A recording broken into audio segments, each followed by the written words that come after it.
Bienvenidos de nuevo al tercer vídeo sobre el tema de las hipotecas y sobre las modificaciones hipotecarias. Hoy, los que habéis visto el primer vídeo, ya tenéis varios conceptos claros: quién es el prestatario, quién es el fiador, quién es el avalista, quién es el hipotecante. En el vídeo anterior, que os recomiendo ver siempre por orden, este es el tercero, os expliqué las obligaciones formales que hoy en día hay que hacer en el caso de que quieras comprar un piso y pedir un préstamo hipotecario si eres una persona física, que básicamente, resumiendo, se concretaban en que tenéis que acudir una vez que tenéis la documentación al notario y firmar un acta de transparencia material, es decir, del contenido del préstamo.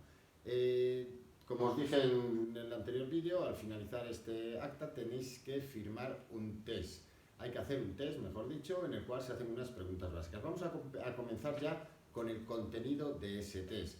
Las primeras preguntas, como os dije el otro día, básicamente eran si habías recibido toda la documentación. Dice la primera pregunta, si te advirtió el banco del derecho que tienes a elegir notario, que es la segunda pregunta. Y la tercera pregunta, si efectivamente el notario al que vas es el que tú has elegido. Bueno, básicamente esto. Y empezamos ya con el contenido del test y básicamente del propio préstamo. Bueno, hoy vamos a ver las preguntas 3 y 4. La pregunta 3 del test lo que pregunta exactamente es: ¿conoce usted el capital del préstamo y la duración del préstamo y el importe y periodicidad de sus cuotas? Tienes que contestar si sí o si no, es decir, el capital del préstamo, la duración y la periodicidad de las cuotas. Por otro lado, la pregunta tiene un segundo punto que dice: ¿conoce que cada una de las cuotas comprende una parte de capital del préstamo y otra de intereses? Bien, pues esa es la pregunta segunda. Y la pregunta número 4, lo que te pregunta es si el tipo de interés que le han ofrecido el banco es fijo durante toda la vida del préstamo o si está prevista variación durante algún momento, es decir, si el préstamo es a interés fijo o a interés variable. Hay otra pregunta: si el préstamo tiene bonificaciones para el tipo de interés en caso de que contrate determinados productos. Si en caso de que el interés es fijo, si sabe usted que no se beneficiará de una posible bajada de los tipos de interés. Y en caso de préstamo a interés variable, si usted es conocedor de que el interés futuro se calcula sumando un diferencial a un tipo de referencia pactado. La última, dentro de esta sección, que es lo último que veremos hoy, sí comprende que los tipos de interés de referencia varían a lo largo del tiempo y que esta variación podría suponer un incremento de su cuota. Bueno, pues empecemos por la primera de las cuestiones. Como hemos dicho, la primera cuestión es si conoce el capital y la duración del préstamo. ¿Qué es el capital del préstamo? Yo creo que es bastante sencillo. Si tú pides un préstamo de 120.000 euros, el capital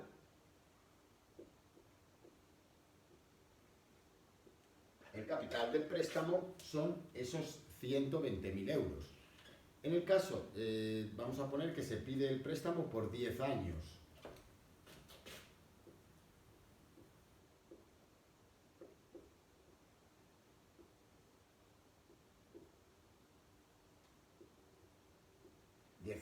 Pues está clara la primera pregunta, yo creo que es fácil de contestar. Capital del préstamo, cantidad que te presta el banco, 120.000 euros. Duración, 10 años. Vamos a poner el acento y vamos a poner el simbolito del euro. Vale, pues esa, digamos que es la primera pregunta. La segunda pregunta, como os he dicho, es si conoce conoce que cada una de las cuotas comprende una parte de capital del préstamo y otra de intereses. Vamos aquí a entrar en este tema.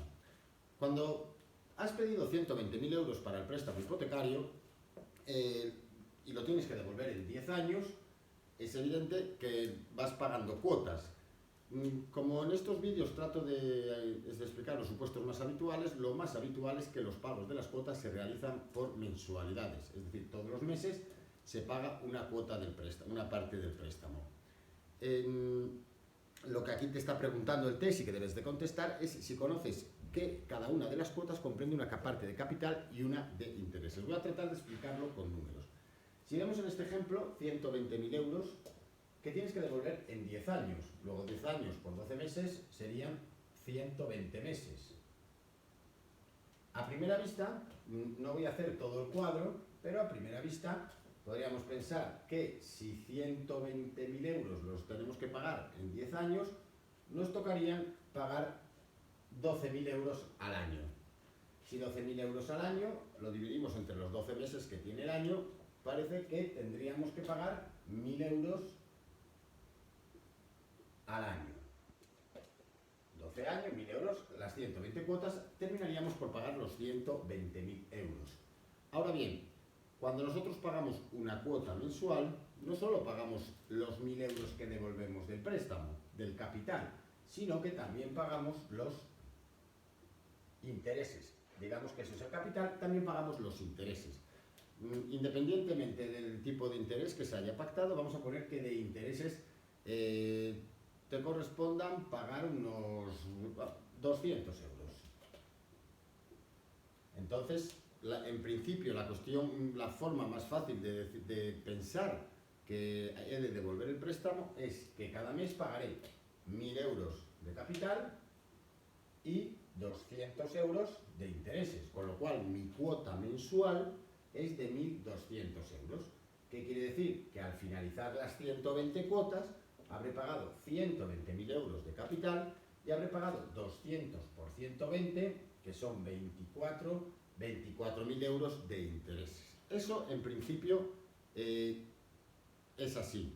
Quiere decir, de cada cuota que se paga, es decir, la cuota sería de 1.200 euros, de los cuales una parte es capital, es decir, una parte es lo que devuelvo del préstamo, del importe que me han prestado, pero otra parte de esa cuota son los intereses que pago por ese préstamo. Esto no es del todo exacto, porque normalmente en las hipotecas se sigue el sistema que se llama francés, que no voy a explicar el contenido, pero sí en qué consiste. ¿Qué quiere decir el sistema francés a la hora de devolver el préstamo? Que esto no es del todo exacto. Es decir, según este sistema, este cuadro, cuando yo llevara 6 meses pagando las cuotas, habría pagado 6.000 euros del préstamo, es decir, me quedarían por amortizar 114.000 euros. 6 mensualidades a 1.000 euros de capital, 114.000. Y habría pagado 1.200 de intereses. Pero esto no es así. Si la cuota es de 1.200 euros, el sistema francés lo que quiere decir es que al principio del préstamo, de la cuota que yo pago, que la pregunta que hace el test es, ¿conoce usted que una parte de la cuota es capital y otra es intereses? Sí, pero no que sea el capital dividido entre el número de meses. De los 1.200 euros que pago en la primera cuota, no son 1.000 euros de amortización del capital, sino que a lo mejor de amortización del capital estoy amortizando, por poner un ejemplo, 400 euros. Y de intereses estoy pagando 800 euros. La cuota igual 1.200. Lo hago todo con números así exactos para que se entienda mejor. ¿Qué ocurre? Que en la segunda cuota, en vez de pagar 400 de capital, he amortizado muy poquito capital, pensemos que serían 1.000 euros si hiciéramos la división matemática. En la segunda cuota pago 500 de capital y 700 de intereses, igual 1.200. En la tercera cuota pagaré 600 de capital y 600 de intereses. La cuota 1.200. Creo que con esto lo que trato de explicaros es que al principio del préstamo, los primeros años, han pasado 2 años y cuando miras lo que te falta por pagar dices, ostras, si todavía no me queda casi tanto como pedí. Llevo 2 años pagando y de los 120.000 todavía debo 115.000 euros. ¿Por qué? Porque los primeros años pagas más intereses y menos capital. Según van avanzando las cuotas, vas amortizando más capital y menos intereses, porque queda menos capital para amortizar. En consecuencia, quiere decir que a los 10 años, por ejemplo, en este caso, en este préstamo que lo hemos puesto a 10 años, a los 5 años no habría amortizado 60.000 euros, a lo mejor he amortizado 40.000 euros. Porque el resto es intereses. Las cuotas sí que se mantienen inalteradas, pero lo que no se mantiene, lo que no es la misma proporción de la parte de la cuota de capital y la parte de intereses. Al principio casi no quito préstamo y pago muchos intereses, que están calculados al mismo tipo. Pero con este sistema, esos intereses que se calculan en general se van acumulando al principio y van bajando en los sucesivos años. Bueno, pues esto es básicamente la primera pregunta que os hace el test, si cada cuota tiene una parte, si conoces que tiene una parte de capital y una parte de intereses. La siguiente parte de esta pregunta que os he leído antes es si es conocedor de que el tipo de interés que le han ofrecido es fijo durante todo el préstamo o es variable. Bueno, préstamo de interés fijo, creo que esto es fácil de entender. Préstamo a interés fijo es que en este mismo ejemplo de los 120.000 euros a 10 años quiere decir que durante todo el préstamo vas a tener el mismo tipo de interés. Un 2%, un 1%, un 3%, pero no va a cambiar durante todo el préstamo. Con eso se calculan las cuotas, que seguirá aplicándose lo mismo. Por el hecho de que sea fijo no quiere decir que cambie este sistema francés que os he explicado antes. Pero siempre los intereses se calculan al mismo tipo de interés, al mismo tipo. E interés variable, como su propio nombre indica, es que varía a lo largo del préstamo.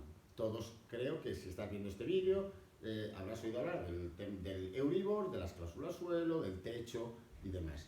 ¿Qué quiere esto decir? El interés variable quiere decir que se parte, como dice aquí la pregunta, os la voy a leer. Dice, en caso de interés variable, ¿es usted conocedor que el interés futuro se calcula sumando un diferencial al tipo de referencia pactado? ¿Qué quiere decir esto? Hay un tipo de referencia pactado. En la mayor parte de las hipotecas, no voy a entrar ahora en el tema del reciente y que dará que hablar en los próximos meses del IRPH, con la sentencia que ha salido hoy 4 de marzo, o ayer, perdón, la mayor parte de los préstamos tienen como referencia el Euribor. El Euribor es un índice. El Euribor es un índice oficial que va publicando, que se publica en el BOE. ¿Qué ocurre en los tipos de interés, en los préstamos a interés variable? Que para calcular el interés de cada año, puede ser cada semestre, depende del banco, pero bueno, yo lo que quiero es que se entienda el contenido y no tanto las posibles variaciones. Para calcular el interés de un determinado periodo de tiempo, como ya digo, un año, lo que se hace es, se ve el Euribor que se ha publicado, el último Euribor publicado en el BOE, imaginémonos que el Euribor es un 0,5. Y en la propia escritura, en la FEIN, en el primer documento que os han dado al principio, dirá cuál es el diferencial que se añade a esta referencia, al Euribor. Pensemos que te han dado un tipo de interés de Euribor más un punto. ¿Qué quiere decir esto? Que el primer año, si el Euribor está al 0,5, tú pagarás un interés del 1,5. ¿Qué pasa si el año siguiente el Euribor baja al 0,3? Pues que 0,3 más 1, el segundo año pagarás un 1,3 y sobre eso se calcularán los intereses. ¿Qué ocurre si el Euribor está en negativo? Imaginémonos que el Euribor está en menos 0,5. Pues que hacemos la misma operación. Menos 0,5 más 1 daría 0,5. Con lo cual pagarías ese año un tipo de interés del 0,5. ¿Qué ocurre si el tipo del Euribor está en menos 1? Imaginémonos que llega a menos 1. Pues, y lo mismo, pero el resultado sería 0. ¿Qué quiere decir? Que ese año no pagarías intereses, únicamente pagarías cuota, pero de amortización de capital. Y pensemos que el Euribor está en menos 2. Pues haríamos lo mismo y nos daría menos 1. ¿Qué quiere decir menos 1? En principio podría pensarse de que como ese interés es negativo, el banco te tiene que pagar a ti ese menos 1. Bueno, pues eso no te lo dice expresamente. Tú puedes llegar a no pagar intereses, pero en el supuesto de que el Euribor supere al diferencial, el negativo, el banco no te va a pagar a ti intereses. Bueno, pues esto básicamente es el interés variable. ¿Cuál fue el problema de las cláusulas suelo? Que aunque no viene ahora aquí en esta pregunta, ya aprovecho para explicarlo. El problema de las cláusulas suelo es que se establecía este sistema, Euribor más un punto, por ejemplo. Pero hay una cláusula en la que se decía que por muy bajo que estuviera el Euribor, en ningún caso el prestatario pagaría menos de por ejemplo, 2%. ¿Qué quiere decir? Que en todos estos supuestos en los que aplicando Euribor más diferencial nos da esto, 1,5, es inferior a 2, pagarías 2. Es inferior a 2, pagarías 2. Es decir, que menos de un 2% no ibas a pagar. Creo, sinceramente, que tampoco era tan difícil de comprender esto. Pero bueno, no entraremos ahora en esas polémicas de la cláusula suelo. Pero básicamente esta es la diferencia entre interés fijo e interés variable. El interés fijo, todos los años tienes el mismo tipo de interés, en el interés variable va variando en función del Euribor o del índice de referencia que se haya adoptado. La pregunta número 2 que dentro de este apartado te hace el test es si en tu préstamo existen bonificaciones para el tipo de interés pactado. ¿Qué quiere decir si existen bonificaciones para el tipo de interés pactado? Pues aquí vamos a entrar en otro tema que a lo mejor hubiera sido susceptible de un vídeo solo para ello, pero lo vamos a explicar básicamente que se entienda, porque como os he dicho a los que seguís este canal, estos vídeos son genéricos y no para entrar en temas de excesivos tecnicismos. ¿Qué quiere decir si existen bonificaciones al tipo de interés pactado? Pensemos que el banco, y así yo, pues la experiencia práctica, es la mayor parte de los préstamos a interés fijo, ya sabemos lo que es, aunque ahora hacemos una matización, vienen estableciendo la distinción entre el primer año y el resto de los años. Por ejemplo, el banco te puede decir que durante el primer año vas a pagar un interés del 2% y que en los años restantes pagarás un interés del 3%. Dices, vale, pues vaya. Gracias. Sí, pero ¿qué es lo que suelen incluir ahora la FEIN y suelen incluir los préstamos? Tratar de que contrates productos con el banco y con eso darte bonificaciones. ¿Cuáles son esos productos? Pues bueno, depende del banco, pero os voy a decir los más habituales. El banco suele decirte, mira, el primer año pagas el 2, el segundo año el 3, pero si contratas con nosotros un seguro de hogar, un seguro de daños, te rebajamos un 0,25. Con lo cual, si tú tienes el seguro con el banco, pagarías un 2,75. Si contratas con nosotros un seguro de vida, te rebajamos otro 0,25. Si domicilias la nómina en nuestra entidad, te rebajamos un 0,25. Y si, por ejemplo, no sé qué más se me pueden ocurrir ahora, si contratas un plan de pensiones, te bajamos un 0,25. ¿Qué quiere esto decir? Que si tienes estos productos, el segundo año pagarías un 2% también. ¿Qué ocurre si por lo que sea no quieres tener el plan de pensiones? Pues que no se te aplicaría esta bonificación y pagarías un 2,25 el segundo año. Y así cada año se va revisando en función de los productos que tengas contratado, pagarás más o pagarás menos. ¿Cuál es lo que tenéis que tener bastante cuidado o analizar bien y estudiar bien? El tema de estas bonificaciones, imaginémonos que en el préstamo anterior que hemos visto eran 120.000 euros y habíamos dicho que se pagaban de intereses de todo el año 12.000 euros, con lo cual al final el préstamo acabas pagando 132.000 euros. 120.000 del capital y 10.000 y 12.000, perdón, del tipo de interés. Total, esto. Imaginémonos que sin bonificar, que esta cantidad resultara aplicando un interés del 3%.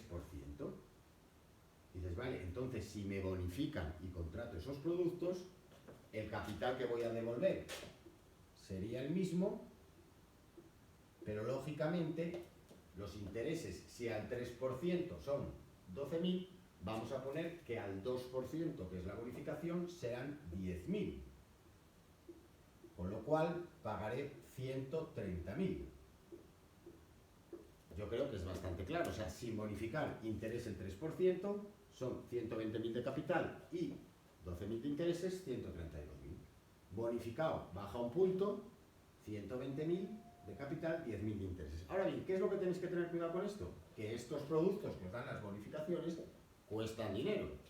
Es decir, aquí me estoy ahorrando durante toda la vida del préstamo 2.000 euros. Pero a lo mejor el seguro de hogar me cuesta 1.000 euros. A lo mejor el seguro de vida me cuesta 2.000 euros. A lo mejor, bueno, la domiciliación de la nómina no tiene coste y el plan de pensiones, bueno, es un plan de pensiones que tienes. Pero vamos a poner que solo fuera este caso. Vamos a poner 2.000 y 2.000. 134.000 De tal manera que con el producto sin bonificar pago 132.000, pero con el producto bonificado al final el coste total son 134.000 euros, es decir, pago 2.000 euros más con bonificado que sin bonificar. Esto hay que analizarlo. ¿Por qué? Porque claro, aquí estoy pagando 2.000 euros más, pero tengo un seguro de daños y tengo un seguro de vida. Quiere decir, si yo quiero tener un seguro de vida, sí que me interesa tener contratado este producto. O no, si lo tengo con otra compañía, a lo mejor me resulta más barato y tengo que echar cuenta si es más la cantidad que dejo de pagar por la bonificación o la cantidad de la prima del seguro de la otra entidad. Si quiero tener un seguro de daños, que en este punto, si el seguro de daños es obligatorio, efectivamente tengo que pagar 2.000 euros. Pero es que tengo que tener ese seguro de daños. Entonces, si otra entidad me lo ofrece y me cuesta lo mismo, de esta manera al menos tengo la bonificación. Ahora bien, en este punto de los productos bonificados, y ya casi para terminar con este vídeo de hoy, hay que tener muy en cuenta y un concepto bien claro. Esto en la nueva ley se llaman productos combinados. Productos combinados, que en lenguaje llano y claro es que lo podéis entender como sinónimo de productos no obligatorios. Quiere decir que yo no tengo por qué domiciliar la nómina en el banco, contratar el seguro de daños con el banco, contratar el seguro de vida con el banco, ni hacer un plan de pensiones con el banco. Los podré hacer si quiero la bonificación. Si no quiero la bonificación, no tengo obligación de hacerlos.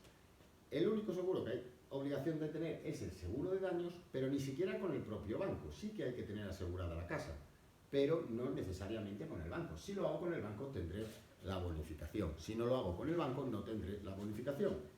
Pero el seguro de vida no es una obligación que me pueda imponer el banco para la concesión del seguro. Otra cosa es que a mí me interese tener ese seguro. Bueno, las últimas dos preguntas yo creo que con lo que os he contado son más fáciles de contestar. ¿Es usted conocedor de que el interés futuro se calcula sumando el diferencial a tipo de esta la que hemos visto? ¿Comprende que los tipos de interés de referencia varían a lo largo del tiempo y que esta situación podría suponer un incremento de la cuota? Pues lógicamente, si el primer año, como hemos visto, Euribor más 1, pago el 1,5 y el segundo año Euribor ha subido a un punto más 1, 2, pues me sube el importe de los intereses. Si sube el Euribor, sube los intereses de ese año. Si bajan, bajan. Es decir, no es el interés fijo, es la diferencia fundamental con el interés fijo. Y por último, en caso de préstamo a interés fijo, ¿sabe usted que no se beneficiará de una bajada futura de los tipos de referencia? Pues yo creo que también es evidente. Tienen el interés fijo, si sabemos que es el mismo interés durante toda la vida del préstamo, lógicamente no te vas a beneficiar de una bajada del tipo de interés. A ti no te importa ni te afecta que suba o que baje el Euribor. Y independientemente del mismo, tú siempre vas a tener el índice de referencia 2 o el que hayas pactado. Bueno, pues con esto yo creo que han quedado claros los conceptos. Resumiendo, capital del préstamo, importe de lo que te prestan el banco, intereses, lo que pagas por ese préstamo que te hace el banco, interés fijo, no varía el tipo de interés durante todo el préstamo, interés variable depende de un índice de referencia y de un diferencial que cada año puede subir o puede bajar. No hay techo, no hay suelo, el suelo es cero, es decir, puedes llegar a no pagar intereses, pero no te va a pagar tampoco a ti intereses nunca el banco. Y bonificaciones son determinados productos que cuestan su dinero, pero que te bonifican el tipo de interés en función de que los tengas y que se van comprobando durante toda la vida del préstamo. Bueno, pues nada más, nos vemos en el siguiente vídeo y como siempre recordaros que si os parece de interés os suscribáis al canal, compartáis el vídeo en vuestras redes sociales y si queréis que le deis a la campanilla de aquí abajo para que os lleguen las notificaciones cuando hagamos las publicaciones. Muchas gracias a todos y nos vemos en el próximo vídeo.